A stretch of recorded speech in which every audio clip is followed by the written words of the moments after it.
Make sure you subscribe to Snarled and the bell is turned on for notifications. Hi Oddings, do you want to hear something thrilling? Today's video is brought to you by A&E's new night of paranormal programming. Starting Wednesday, August 21st, don't miss the return of Ghost Hunters at 9 p.m., followed by Psychic Kids at 10 p.m. 15 years after introducing the world to the fields of authentic paranormal investigation, Ghost Hunters returns to television now on A&E. The series that terrified and captivated fans for 11 seasons will follow one of the original team leaders, Grant Wilson, and his hand-picked group of professional ghost hunters as they use their decades of field experience to investigate hauntings across the country.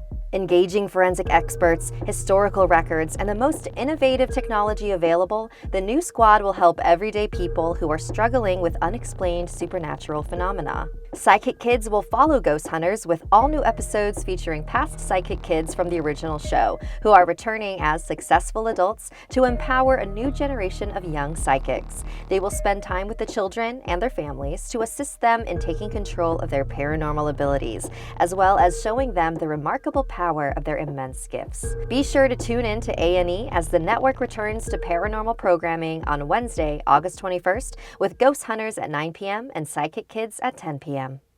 Hey, I'm Sapphire. Want to hear something scary? Lauren and Lucy. The following story was inspired by Michael. I always felt like my parents didn't like me. I never really knew why for sure, but I thought it was because I was a boy and they had always wanted a girl. So when my sister Lauren was born 10 years after me, my slightly older parents were very surprised, but also ecstatic. Our prayers to Satan worked, they joked sometimes. She was clearly my parents' favorite, and I resented her for it.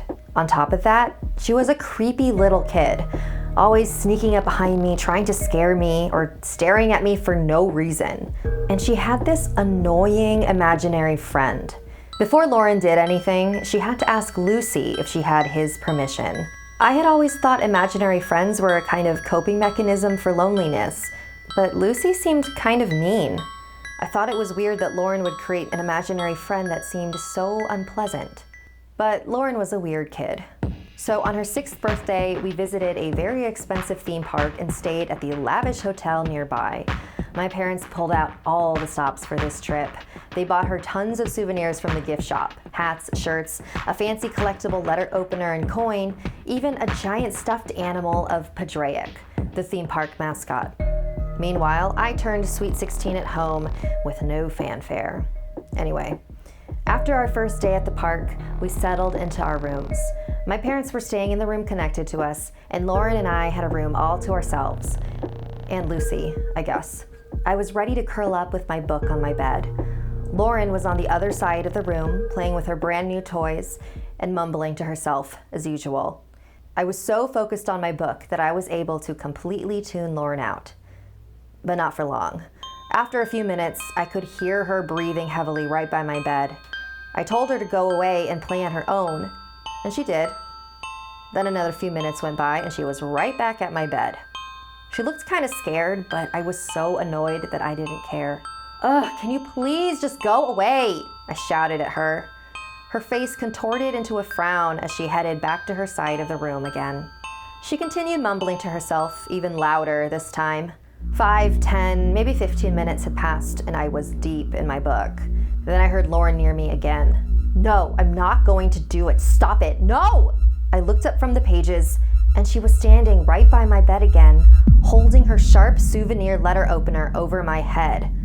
And then I saw something even more horrifying. I saw what I assumed was Lucy.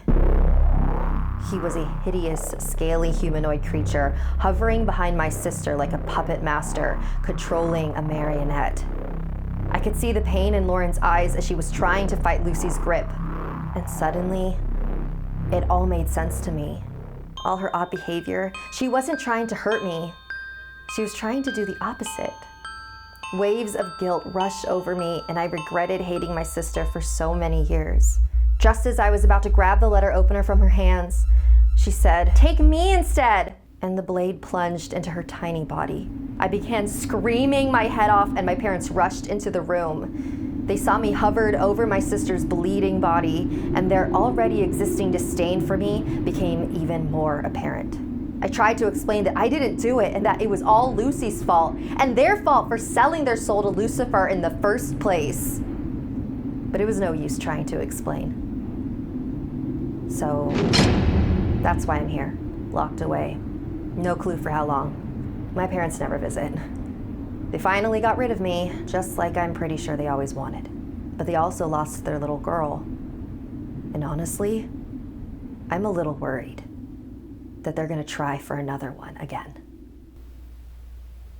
Thank you to all of our patrons. If you'd like to join our VIP program, visit patreon.com/snarled. You've heard about neighborhood watch groups, right? Well, get this. The Neighborhood Watch is now an app on your phone called Neighbors. It's created by Ring, the company behind those video doorbells and security cameras. With the Neighbors app, you receive real-time crime and safety alerts from your neighbors. It helps you stay informed about what's going on in your neighborhood, and it's completely free. You don't even need to own a Ring device. Like just now, I checked the app to see what's going on in my neighborhood. Someone posted a photo of their lost dog, and multiple neighbors were helping out by sharing updates on whether or not they'd seen it. And less than a day later, the dog was found. I love a happy ending. This app is making it easier for my neighbors to work together and keep the community safe. There's millions of people already using it. It's like a new neighborhood watch powered by real people. So if you want to help make sure you and your neighborhood are safe, download the free Neighbors app today.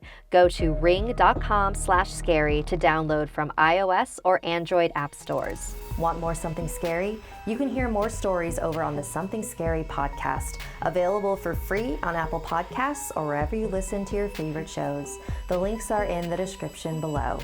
If you'd like to submit a story, send me an email at somethingscary@snarled.com. Like and share this video if it gave you the chills. And don't forget to subscribe to Snarled and turn on the bell for notifications. And if you dare, follow me on social media. Until next time, sweet dreams.